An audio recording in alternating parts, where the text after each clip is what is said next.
Welcome to Saravanas kitchen. இன்றைக்கி நம்ம pepper chicken எப்படி ரெடி பண்ணுறதுன்னு பார்க்கலாம். இதுக்கு ஒரு தக்காளி பழத்தை இந்த மாதிரி பொடி பொடியாக கட் பண்ணி வச்சுருக்கேன். சின்ன வெங்காயம் நிறைய தோல் உரித்து கட் பண்ணி வச்சுருக்கேன். கருவேப்பிலை, இஞ்சி பூண்டு பேஸ்ட். இப்போ ஒரு பேன் அடுப்பில் வச்சு ட்ரையாக தான் வறுக்க போகிறோம். ஒரு சின்ன பட்டை, 4 கிராம்பு, ஒரு கரண்டி அளவுக்கு பெப்பர் போட்டிருக்கேன், 1 ஸ்பூன் சீரகம், 1.5 ஸ்பூன் சோம்பு. இது இப்போ நம்ம ட்ரையாக வறுக்கணும். வறுக்கும் போதே ஒரு நல்ல ஸ்மெல் வர ஆரம்பிக்கும். அந்த ஸ்மெல் வந்ததுக்கப்புறம் நம்ம காஞ்ச மிளகா போட்டுடலாம். காஞ்ச மிளகாவும் வறுக்கணும், ஆனால் காஞ்ச மிளகா கலர் சேஞ்ச் ஆகக்கூடாது. இதை வறுத்தாச்சு. இப்போ ஒரு பாத்திரத்தில் கொட்டி வச்சிடலாம், அது ஆறட்டும். இன்னொரு பேன் அடுப்பில் வச்சு 1 டேபிள் ஸ்பூன் அளவுக்கு நல்லெண்ணெய் சேர்த்துருக்கேன். ஒரு சின்ன சைஸ் துண்டு பட்டை, 2 பிரியாணி இலை, கிராம்பு, கொஞ்சமாக சீரகம். இது எண்ணெயில் பொரியட்டும்.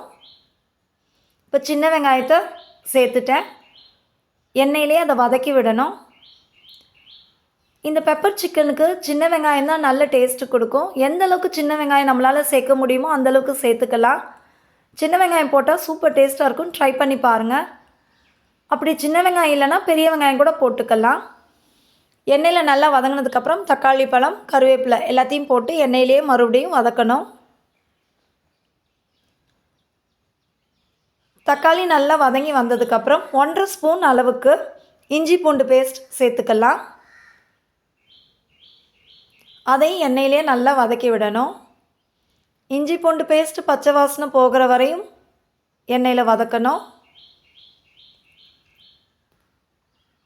பச்சை வாசனை போனதுக்கப்புறம் கொஞ்சமாக மஞ்சள் தூள், தேவையான அளவு உப்பு, அதையும் நல்லா மிக்ஸ் பண்ணி விட்டுறலாம். இப்போ நம்ம வறுத்தது நல்லா ஆறிடுச்சு. அதை மிக்ஸி ஜாரில் சேர்த்து பவுடர் ஆக்கிக்கலாம். பாருங்கள், பவுடர் ஆக்கிட்டேன்.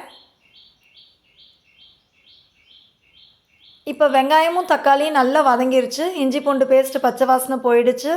அதனால் நான் சிக்கனை சேர்த்துட்டேன். இது கிட்டத்தட்ட 3/4 கிலோ இருக்கும் இந்த சிக்கன். அதை எண்ணெயிலே நல்லா வதக்கி விட்டுறலாம்.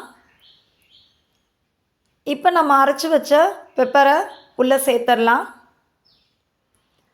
அது நல்லா ஈவனாக ஸ்ப்ரெட் ஆகணும் சிக்கனில். நல்லா ஸ்ப்ரெட் பண்ணி வச்சதுக்கப்புறம் எண்ணெயிலே அது கொஞ்சம் நேரம் வதங்கட்டும்.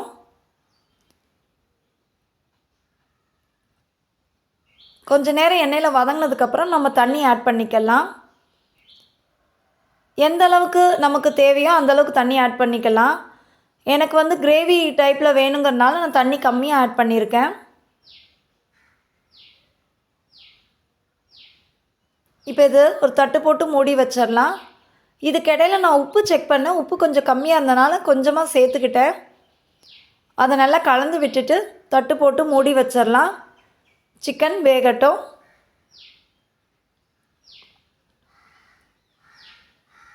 பாருங்கள், சிக்கன் நல்லா வெந்துருச்சு, தண்ணியும் வற்றிருச்சு.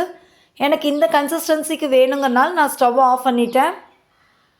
ஸ்டவ்வை ஆஃப் பண்ணதுக்கப்புறமா கொத்தமல்லி தழை தூவி விட்டுறலாம். அவ்வளோதான், நம்மளோட அட்டகாசமான பெப்பர் சிக்கன் சூப்பராக ரெடி ஆகிடுச்சு. இந்த ரெசிபி உங்களுக்கு பிடிச்சிருந்தா லைக் பண்ணுங்கள், ஷேர் பண்ணுங்கள், கமெண்ட் பண்ணுங்கள், சப்ஸ்கிரைப் பண்ணுங்கள். மறக்காமல் பக்கத்தில் இருக்க பெல் ஐக்கானை ப்ரெஸ் பண்ணுங்கள். இந்த வீடியோ உங்களுக்கு பிடிச்சிருந்தா உங்கள் ஃப்ரெண்ட்ஸ், ரிலேட்டிவ்ஸ், நெய்பர்ஸ்க்கு ஷேர் பண்ணுங்கள். தேங்க்ஸ் ஃபார் வாட்சிங் திஸ் வீடியோ.